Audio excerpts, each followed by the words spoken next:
Monsieur Isdine Bouraïma, conseiller municipal de la ville de Porto-Novo, a organisé ce jeudi 18 décembre 2025 une conférence débat autour du thème « Réinventer Porto-Novo pour son développement, infrastructure, identité et modèle économique durable pour une capitale en renaissance ». La rencontre s'est tenue au restaurant L'Endroit à Porto-Novo en présence de plusieurs personnalités politiques, de sages, de responsables religieux ainsi que de nombreux citoyens. La conférence débat a été ouverte par un mot de bienvenue de Monsieur Isdine Bouraïma, initiateur de la rencontre, qui a rappelé les enjeux liés au développement durable et à la renaissance de la capitale béninoise. Après plusieurs décennies d'évolution menée à des rythmes variés, il est désormais temps de porter un regard nouveau et audacieux sur notre ville capitale, cette ville aux trois noms et à l'âme plurielle, Rogbonu, Adjaché, Porto-Novo.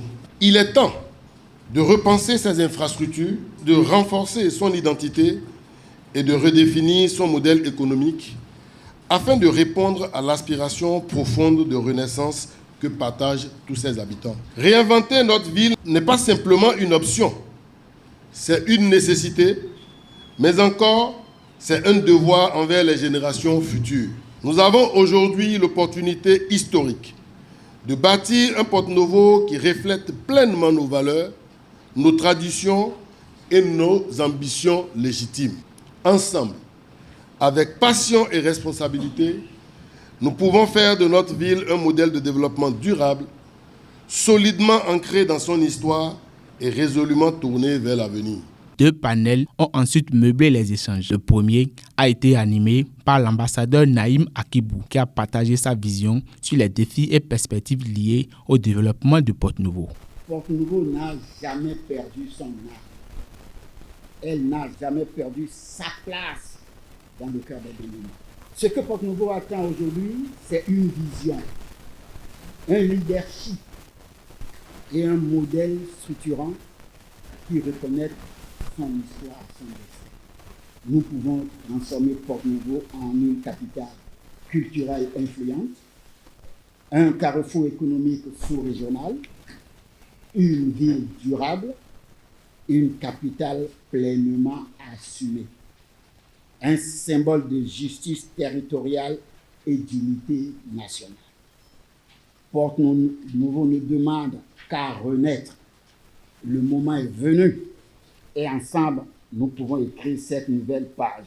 Il a été suivi de Madame Jocelyne Zinsou, dont la communication était axée sur le thème de la citoyenneté. La citoyenneté désigne l'appartenance d'un individu à une communauté politique, souvent un État, qui lui reconnaît des droits civiques, politiques et sociaux et lui impose en retour des devoirs. À Porto-Novo, nous avons quelques interrogations sur la citoyenneté. Qu'est-ce qu'un citoyen qui est corrompu?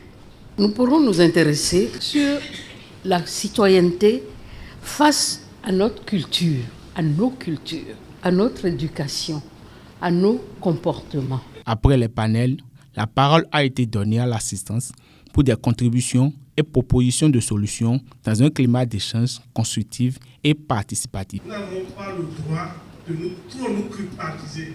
Sinon, on ne peut pas vivre dans notre environnement. On ne choisit pas forcément ses voisins. Nous sommes obligés de vivre avec toutes ces communes voisines qui étaient en fait des quartiers de Porto-Novo. Nous sommes obligés de le faire. Et la solution doit venir du gouvernement.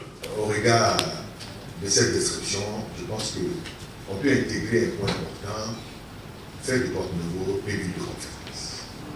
Et aussi, il faut redonner à Porto la place d'une ville d'homme d'affaires.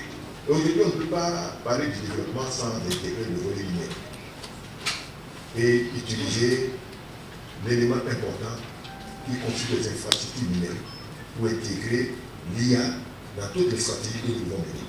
Parce que la place de ces éléments vont contribuer à renforcer cette capacité à faire rayonner notre ville. Chacun sa façon de faire, de se comporter. Le Porto-Novien ou bien de Rogbonu Adjaché que nous sommes. Comment est-ce qu'on nous reconnaît? Par notre gobi, par notre foulard attaché, etc. Déjà, nous, l'éducation, c'est beaucoup d'étapes. C'est de la maison, dans la cour. Après, ça va dans la rue, dans le quartier. Parce que par le passé, le tonton de la maison d'en face peut donner une leçon à l'enfant du voisin. C'est l'éducation, simplement. Il faut rééduquer la génération future. Au thème des discussions jugées fructueuses, M.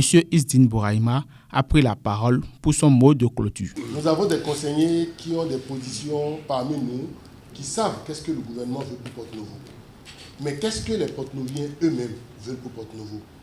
Quelle est la préparation que les Porto-Noviens sont en train de se donner pour que quand nous, BR, nous allons prendre la ville, ensemble, entre la jonction, vision de Porto-Novo, vision du citoyen de Porto-Novo, le programme du gouvernement pour le Porto-Novo, nous allons pouvoir mettre la machine en route pour qu'à l'arrivée, on puisse sentir que des fils, des filles dignes de cette ville ne sont pas allés dans l'impréparation, ils se sont préparés, ils se sont aguerris, ils ont un document qui attend. Je vous dis, au nom de Isdine Bouraïma, au nom de tous les conseillers tête de liste et au nom de tous les membres BR de la ville, je vous dis vraiment merci.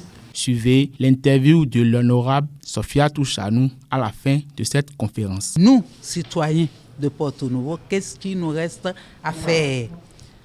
C'est de participer, mettre la main à la pâte, comme on dit, repenser, apporter notre contribution. Que voulons-nous pour notre ville? Que voulons-nous pour la génération future? Qu'attendons-nous du gouvernement? Qu'est-ce qui nous concerne dans le programme d'action du gouvernement? Que pouvons-nous améliorer pour qu'il y ait mieux-être dans la ville de Porto-Novo? En fait, c'est de ça il s'agit. Et aussi s'asseoir pour réfléchir. Comment cohabiter avec les communes qui entourent Porto-Novo? Je suis très très contente parce que je me suis retrouvée face à un parterre, je dirais bien gagné. Donc j'en sors réjouie, vraiment satisfaite et très contente pour dire qu'il y a encore des fortes têtes qui pensent à leur ville. Et je termine en disant, on a tous quelque chose de Porto-Novo en nous.